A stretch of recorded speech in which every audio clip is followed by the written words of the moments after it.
Hello everyone, my name is Olivia and today we are doing another recent reads. We are going to be talking about the 71st book to my 80th book that I've read so far this year. If you have not seen my recent reads videos previously, I will be sure to link that playlist down below so you can see all the other books that I've read throughout 2019. So I decided to film by my plans today and I finally achieved my biggest dream of getting a cheese plant, which is a Monstera deliciosa, and it is wonderful and beautiful. And I also have my Peperoma teardrop plant. Her name is Evelyn Hugo. This one's Lauren Bacall. They're gonna keep me company today while I do my recent reads.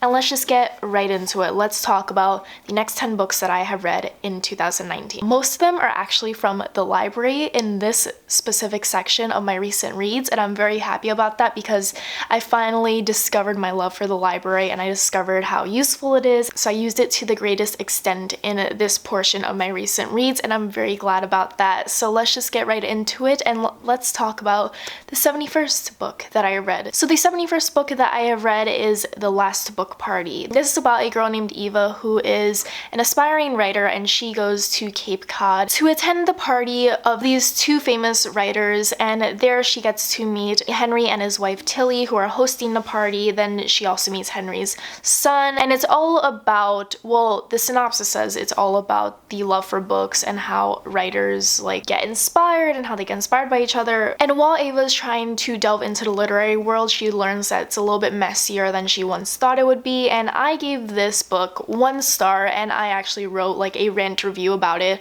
on Goodreads. I'll link it down below if you're curious. I don't enjoy this book because Ava is a terrible person. First, she falls in love with Franny, who is Henry's son, and she sleeps with him, and then she finds out that he has a girlfriend. So she moves on to his best friend Jeremy. She falls obsessed with him. She thinks he's the most amazing writer in the world, even though he's writing a story about a girl in Nepal who has leprosy, and I'm just like, you have no insight into how that would feel. You are a very privileged rich white man in Cape Cod, and you think you have the ability to write about such a dire circumstance, and she thinks it's so innovative and so beautiful and he's the best writer in the world. But Jeremy doesn't really like her. So then she moves on to Franny's dad, Henry, the man who hosted the party that she originally attended in Cape Cod. And she starts working for him, and then she starts falling in love with him even though he has a wife and they have an affair. And it's just a terrible book because it doesn't really showcase the love for books. It doesn't showcase the love for writing. It shows Ava, who is falling in love with any man who will give her an ounce of attention, and all these men are these pompous, privileged assholes who can't really write that well, and all these secrets unfurl, and all these men are just terrible, and Ava's clinging on to them for some sort of attention and validation, and she still doesn't have the spark that she needs to write her own book because she's just clinging on to these men's creativity in hopes that it'll brush off on them. I thought it would be a really fun book about storytelling and stuff, but it just turned out to be a mess, and it really disappointed me. And I could just go into much more of a rant review for this, but I read it so long ago that I'm just like, I'm glad it's over. It was terrible. That was my least favorite read of 2019, most definitely. But now that time has passed, I don't really care about it. I don't care enough to rant about it. So let's just get on to the next book. So the next book I took out from my library, and it was Mindhunter by John E. Douglas. So I am obsessed with the show Mindhunter. I think it's one of the best shows on Netflix, and it's very underrated.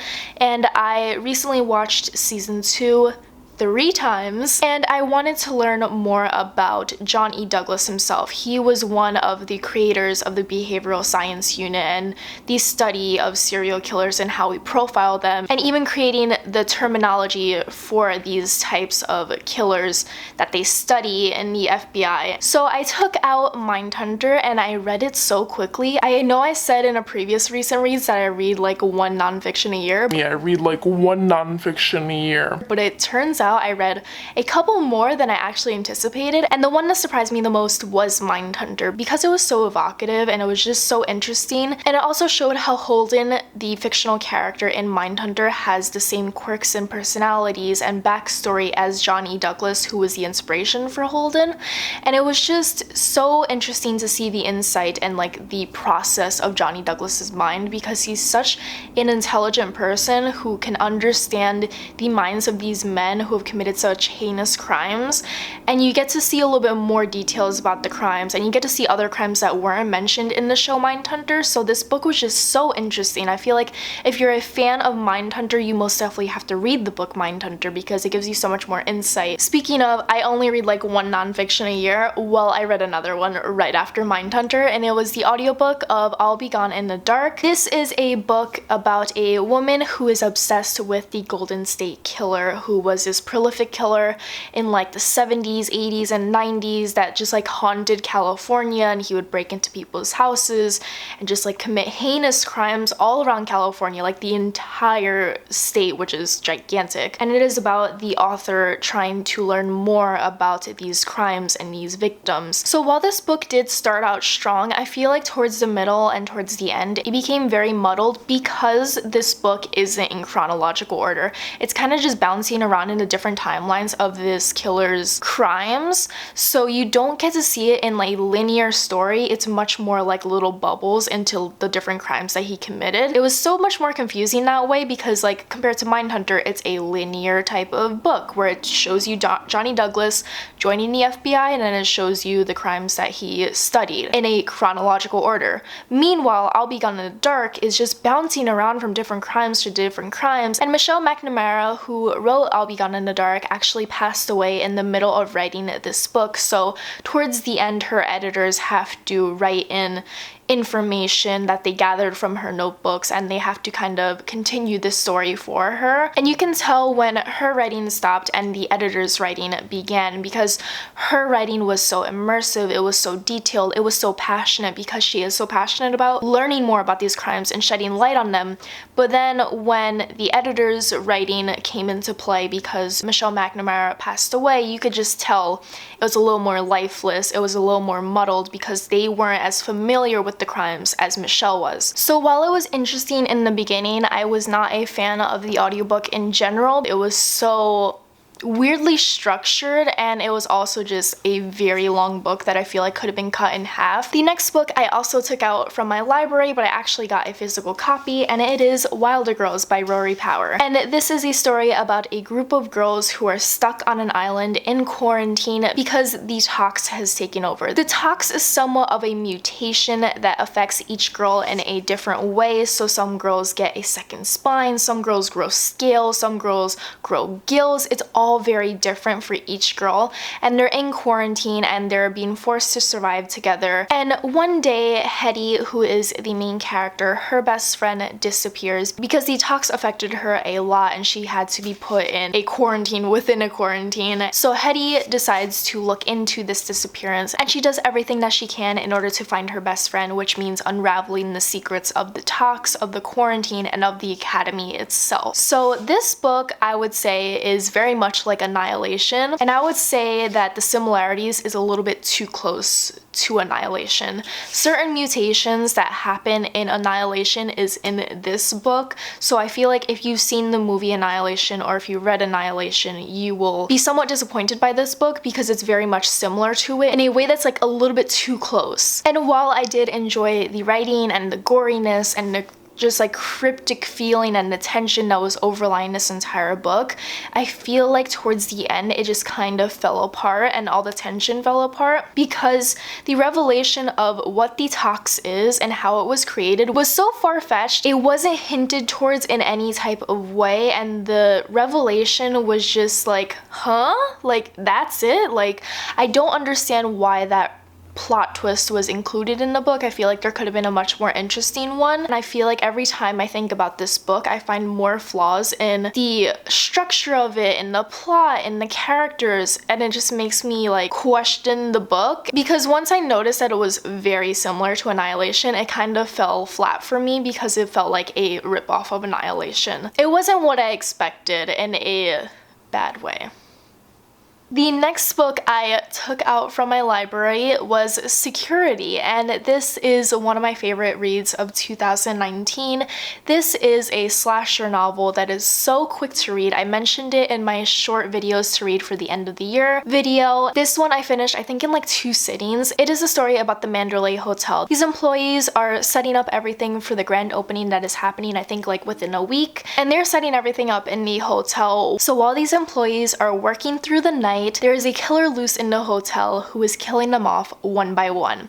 And what makes this book so interesting is the fact that it is told from an omnipresent third-person narration. So you get to see every single character in this book setting up different parts of the hotel, and you also get to see the killer as they are killing these employees off one by one. It feels like you're watching a movie because the way the book is structured is so interesting because these different perspectives are flowing together like a movie. I'm not a big fan of third-person narration, but the way the author utilized third person and used it in a way that feels like a movie in order to show you every single character, in order to just like raise the tension, because not only are you reading about the employee, but you're reading about the killer who's about to approach the employee. So it's a very interesting book that I want every single person to read, because I feel like if you love thrillers, if you love slashers, if you love like the movie Scream, I feel like you would really enjoy this book.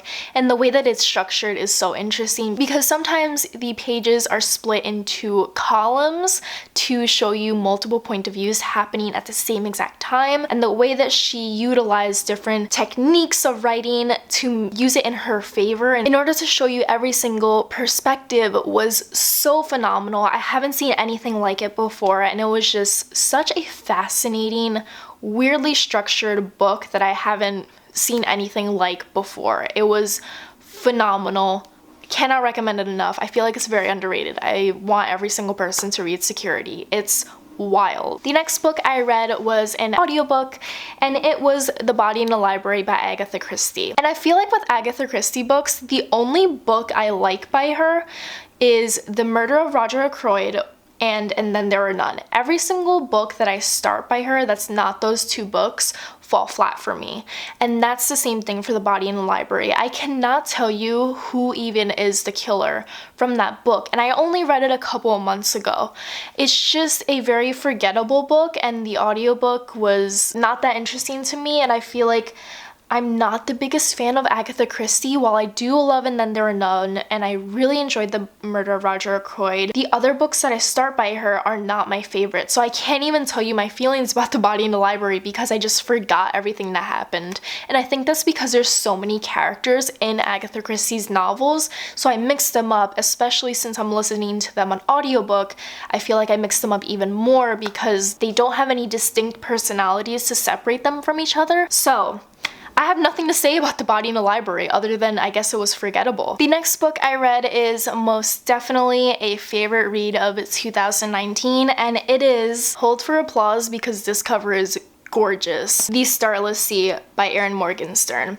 So I'll admit, I am not the biggest fan of The Night Circus. It's a beautifully written book, but the plot was a little dry for me. I didn't think it was that engaging, and there were so many different points of views that I kind of got it muddled. So I had an arc of The Starless Sea that I got from Book Expo, and I read it before its release. And then I had to buy a finished copy because this book, inside and out, is one of the prettiest books I've ever read in my entire life. The Starless Sea is about a boy named Zachary, and he finds this book in his university's library that has no author, it has no publication year, and it's a very mysterious book. So he takes it out from his library and he decides to read it, and as he's reading about these fantastical tales, he's also reading about a certain experience in his past that literally no one else would know about except him. So he's wondering, how is it in this book that I found in my library?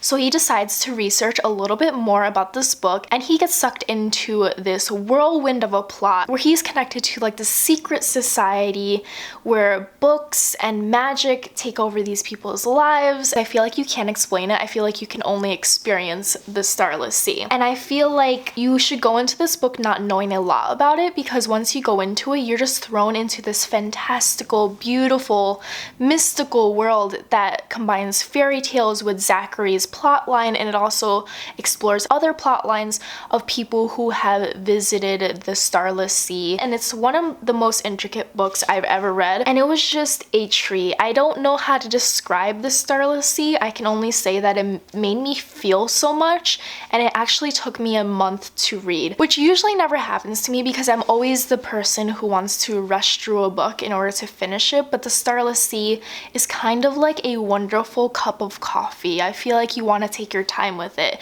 You don't want to rush through it and finish it and end it quickly. You want to savor the little moments. So I really savored every single moment in the Starless Sea, and I feel like that made me enjoy the book and appreciate the language and the writing style and just like the beauty of it so much more. So the next book that I read was Lock Every Door. This is a close quarters suspense novel about a girl who decides to work at this beautiful, extravagant apartment building in New York City. There's an apartment that is open and they are looking for apartment sitters, so she decides to take the job that is kind of too good to be true. The pay is really well, and all she has to do is stay in an apartment, but things get a little weird with the rules that they set for her. She can't have anyone over at the apartment that she is sitting, she can't drink alcohol, she can't do drugs, and she has to sleep in that hotel room every single night. So while the main character is house sitting at this apartment building, an apartment sitter, the floor below, mysteriously leaves during the night, and the main character is like, this girl would never leave mysteriously during the night because she also needs the money from this apartment sitting job, and we also plan to meet up the next day. So the main character decides to investigate the mysterious disappearance of this other apartment sitter, and she is getting a lot of hints from these apartment building tenants that she should not be looking into this. While she's investigating the disappearance of this apartment sitter, she's also uncovering the different secrets of this apartment building in general. It was full of tension. I was on the edge of my seat. I was reading as fast as I could to find out what would happen next. But then, kind of like Wilder Girls, the plot twist happened and I was like, huh? It was just very, very random. And once the plot twist hit, I immediately lost interest in the story. The reasoning as to why this apartment building is so secretive and is so exclusive was so utterly ridiculous. It just felt so convoluted and so random, and I don't know, some people said they saw it coming, but I did not see it coming. It was just so freaking weird. I felt like I was like reading it like this, and the moment the plot twist happened, I was like, okay, whatever. Like, I just was not a fan of the plot twist, so I feel like that ruined the book for me. I feel like if there was another explanation as to why this apartment building was the way it is, I feel like I would have liked it so much more. Another book that I took out from my library digitally was Rafe by Rebekah Weatherspoon. Rebekah Weatherspoon is one of my favorite romance authors of all time, and this is a story about a doctor who has two little twin girls, and one day their live-in nanny quits unexpectedly, so Dr. Sloan has to find a new live-in babysitter. Because she is a very successful doctor, she has to be able to have a live-in nanny to take care of her girls because she is so busy. So in comes Rafe, who is a professional nanny, and he decides to take the job and live in Dr. Sloan's house to take care of her girls. And while that is happening, they actually discover that they have mutual feelings for each other. So it's a little bit of a tough situation because they want to maintain professionalism because he is taking care of her girls, but they also have a mutual attraction. So it's kind of like a very soft forbidden love, and it was just such a wonderful romance. Most definitely a favorite of mine. I feel like Rebekah Weatherspoon can do no wrong with romance. The way that she creates tension and the way that she creates chemistry between two characters is so wonderful, and you just root for them so much, and these characters are also so wholesome. Her love interests are always so sweet and kind to the protagonist, and I cannot recommend Rafe enough. It's also a very quick romance to read. I believe it's considered a novella, and I read it very quickly. I just sped right through it, and I loved it. It was awesome. The 80th book that I read this year is A Murder is Announced by Agatha Christie. This was me trying another Agatha Christie book to see if I liked it, and I did not enjoy it. The only good thing about The Murder is Announced is I took it out from Libby and I listened to an audiobook, and it was a full cast audiobook, so it sounded like a fictional podcast in my ears. But once again, once the killer is revealed, I was kind of confused because I mixed up all these characters' names, and I wasn't really sure who they were talking to when they revealed the killer, so I felt like the plot twist was kind of lost on me. And I just feel like Agatha Christie's books have so many characters that I can't keep up with. I'm already terrible with names in real life, so having to keep up with names in an audiobook that I'm listening to is very difficult for me. But I feel like I just can't enjoy her books, and I've tried a lot, and I'm just sad to say that A Murder Announced was not my favorite. So those are the 10 books that I have recently read, and I have a lot of reviews for each of these books either on my Goodreads or on my website, which I will link down below so you could see them if you want to read more of my specific thoughts about each of these books. But be sure to add me on Goodreads, be sure to check out my Instagram because I always update what I'm reading there if you want to keep track of what I'm reading in the moment or if you want to see my posts. So thank you so much for watching. If you have not subscribed already, be sure to do so you can support me and see more of my videos. And I will see you soon with another recent reads. And I hope you have a wonderful day and happy reading. Bye!